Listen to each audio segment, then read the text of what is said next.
Hello, good afternoon, everyone. This is Melvin here. I'm alone. You have to excuse me this in case that something goes wrong because today I'm solo. I'm first time handling the system alone. Like everyone is else is on leave. So how's everyone's weekend? Mine was terrific. Yesterday we did um, CISM at now about at Kajang, Daman Makuta Kajang in Kajang itself. I was pretty upset what I saw, what I witnessed, and I'm going to tell you more. We're going to compile a lot of things. I'm going to tell you more this coming Wednesday. All right. Uh, it was yesterday late afternoon. We were there with about 50 residents, and I'm going to tell you more. I'm going to keep you all in suspense, but it's something that everyone should please tune in on Wednesday because that might affect you, your friends, everything, and now everywhere. And we have to be so-called at now and not wait for disaster to happen again and repeatedly again, and nothing has been done. This is the whole issue that I found out yesterday. So for today, um, Mio is in Malacca. He has these assignments. Apparently, Malacca has an event launching his Malacca historical states. I think they have a full month of program. He was there last night doing it, and he's still there for a few days. So today, as the topics say, Malaysia spends 25 billion ringgit. I have to repeat that 22.5 billion ringgit on what? This is something I'd like to share with you, everyone. So excuse me for a while. It's something very interesting. Here you go. Here you go. Russia spends 22.5 billion annually on heart disease, diabetes, and cancer. And this true cost could be higher once in the new report. So what's it all about? We have extract a bit of it. Um, Let me see here. Okay. Malaysia cost burdens of just three non-communicable diseases, it's called NCDs, is as high as 22.53 billion annually, with experts warning that the true cost may be even higher. So these figures were revealed in a new report that released on the August 9, which is just last week, by the Ministry of Health and the World Health Organization, WHO. It's in the title, The Direct Healthcare Cost of Non-Communicable Diseases in Malaysia, and look into the direct health cost of cardiovascular diseases, diabetes, and cancer. So it's very alarming. In 2017, the report estimates that Malaysia spent 9.65 billion on these three diseases, right, comprising 16.8% of the total health expenditure in 2017. 2017 to now, it's not many years ago. It's only about 5 years ago, right? That was at the time 9.6 billion ringgit. Now it rose up to 22.5 billion within a short span of 5 years. So in 2020, it estimated that the three diseases cost Malaysia up to 12.88 billion in productivity losses due to the absenteeism, presenteeism, and early retirement. So every year the expenditure, I would say not the price, expenditure has gone up. Malaysia has spent a lot of money in such. So of course, one say if you have this disease, what can you do? But I think preventions, we have to stay healthy. That's why I'm a true supporter of the anti-smoking program that introduced by YBKJ. We have to do, I mean, in our own way to exercise, it doesn't have sometimes, okay, I don't have time to run or in the evening or what. But we try to walk a lot. Try to look into your diet, right? Eat less. I was told that you can eat more frequently, but eat less. Cut down on your sugars, your oils, and those things that is not too good for you, especially if you do not exercise, especially you have been aging like me. I mean, I'm close to 60, so I have to look not only look good, but mentally, physically, and healthy. And health is a concern. I mean, we have to look into all these aspects. So the Ministry of Health Deputy Director for Non-Communicable Diseases, Dr. Iswan Mustafa, said the pandemic may have further driven up this cost. Other factors were also at play. It could be playing on inflations. I mean, medicines getting more expensive. That's true, and even not only expensive, it's getting shortage of supplies as well. So even without the COVID-19 pandemic, according to him, the cost would have gone up. Increasing number of people living with the diseases as evidenced by our regular population-based surveys over the years. So they do regular survey. People often forget that NCDs are not just about bad choices. Our behavior is very much influenced by our living environment and social conditions as well. That's why I say, yes, living conditions is getting, especially in the city, is getting very bad. And that's why yesterday afternoon, what I found out, I'm very annoyed. One of the main source of the river Sungai Langat is badly contaminated. I'm going to tell you more because we just called up 6 authorities, and one of them is Selangor. Immediately, just about 10 minutes ago, they just called up for location to go for investigations. I think, yeah, quick action, please act now. We'll tell you more on Wednesday. The pictures, we have some videos and all this thing will shock everyone to death, I tell you. And Sungai, when I went back, I did some research. Sungai Langat is one of the main sources that supply 7 water treatments to the nation, to Selangor. And I make me realize why we have such a frequent water cut. Like last week, my water in some parts in Klang Valley, in my place as well, we have about 2 days water supply cut because the water treatments center found that it's a toxic level in the water, something like that. It was came out in the paper. So Wednesday, I give you a whole total picture, and I hope we have to keep our environment clean. This is all how Act Now came about. 3-4 years ago, when we conceived this idea, we need a better living environment wherever we are, and the social conditions as well. Our lifestyle had to change, right? So, and he also said, Dr. Iswan Mustafa also say, the rapid and outwardly planned urbanizations has its own set of negative impacts on humans' behavior. Yes, we want all these developments, yes, as one country, but we have to strike a balance.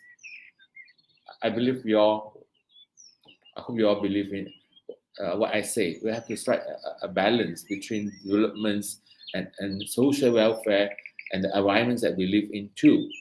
All right, we don't want to live in conditions. I mean, now we have to go out, still have to go out from our house with our face mask. Remember, if those shows, movies that I saw in the past, we have to come out with an oxygen mask, and I don't hope one day we have to come out from our house with an oxygen tank, carrying with us like a knapsack. All right.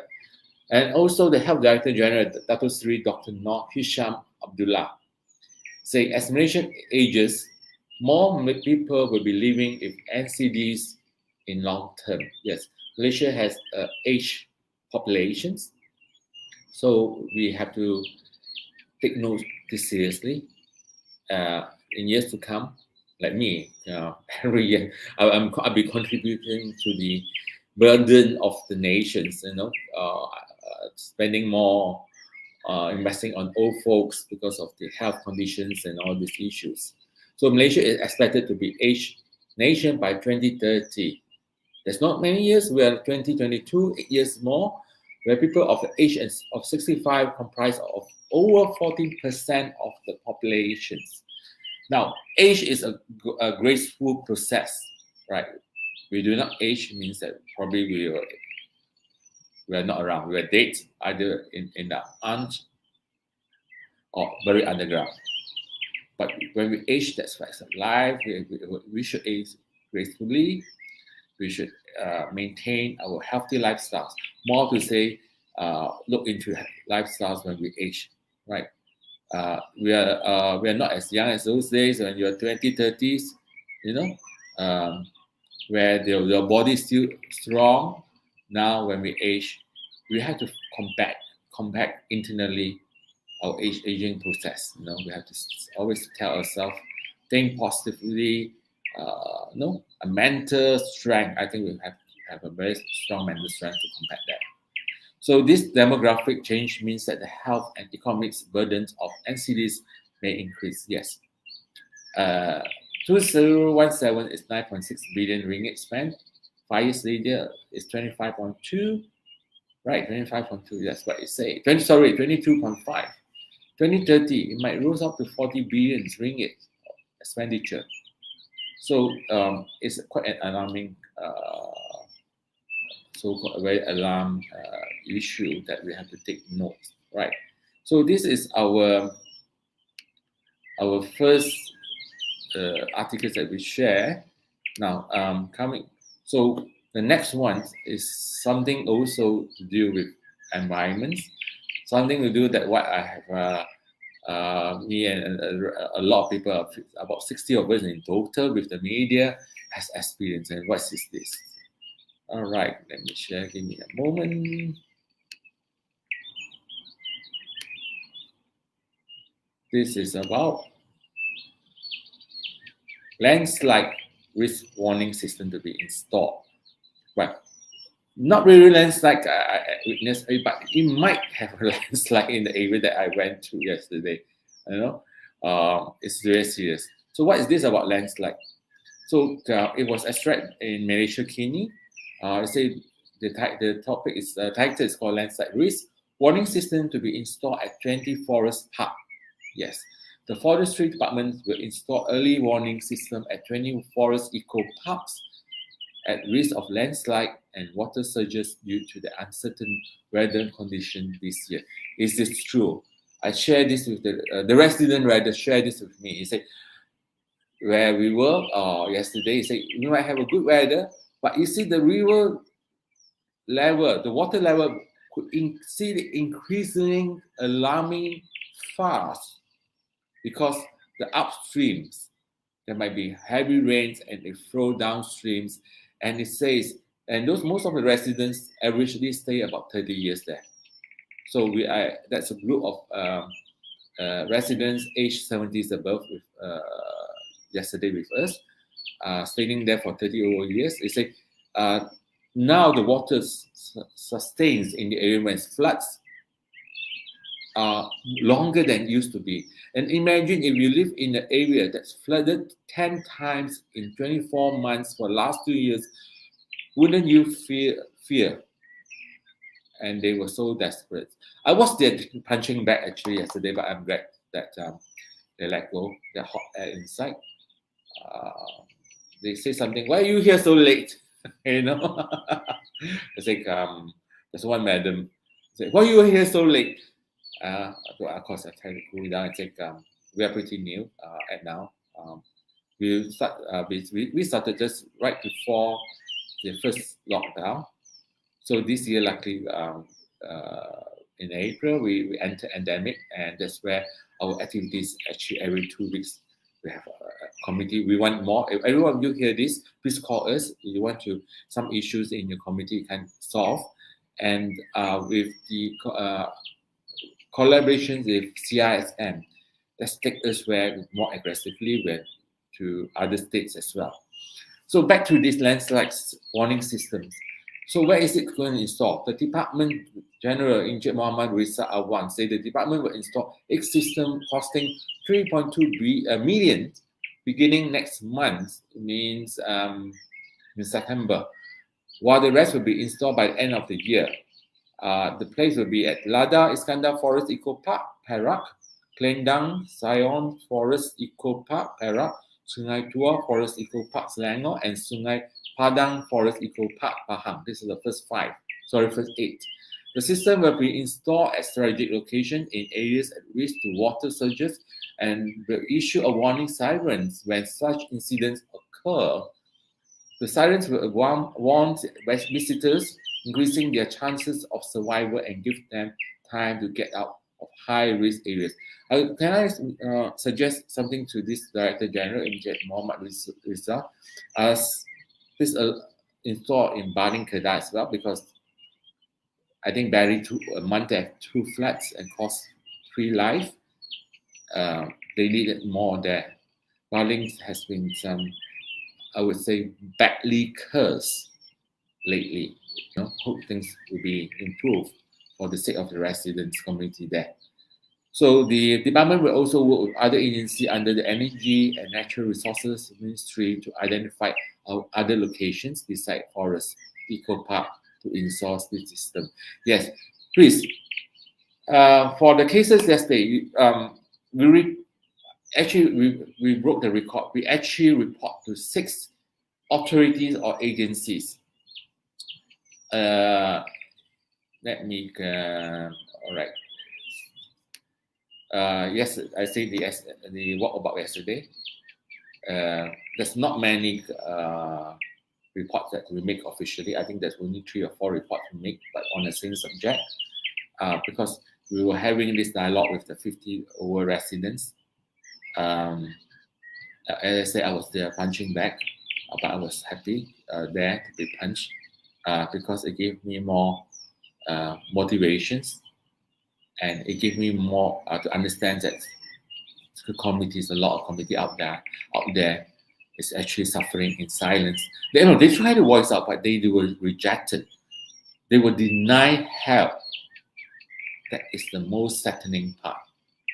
They have yesterday the range from I would say 30 to 70s. That range group of residents came. They actually voice out. They go to the authorities. They appear. They want a community dialogue, but they were denied. So I said, okay, now we are not sent by God. I mean, we try our best, but definitely I will say we will coordinate. And this is the first time this morning, this case, we report to 6 authorities or agencies. I can name you right now. MPKJ, Selangor, LOAS, KDB, JS, Jabatan Alam Sekitar, right, the environment, and JPS, Jabatan Perairan dan Sarilian, 6. I'm happy to say KDB General Manager responded immediately to me. And also, I said this about 20 minutes ago, Selangor also responded immediately to us and asked for location, asset location. There's one to go there because it's so alarming. I hope the media that came with us yesterday, the Star and Sinju, could quickly release this media release, so more people will be so-called people who read it will probably find the same scenario happens to the area. Please, and they will alert all these agencies, alert all these assemblymen, the member of parliament. It's your duty to help. Do not deny the rights of your people who work for you. All right. So Wednesday, I'll give you more updates on this. And today, I say I'm alone. Can't believe I have spent 21 minutes with everyone, almost 22. I told myself when last week, I said, Amios told me I can't make it with you the whole week. And Shabana has left for another company. I'm alone here handling it. I said, never mind, I will learn. Let's say I learned Friday, yes, I learned it within an hour on, I hope it's fine, on Friday after lunch. So I will have to say goodbye to everyone. See you on Wednesday. Stay safe. And I have to say goodbye now. So goodbye, everyone. Take care.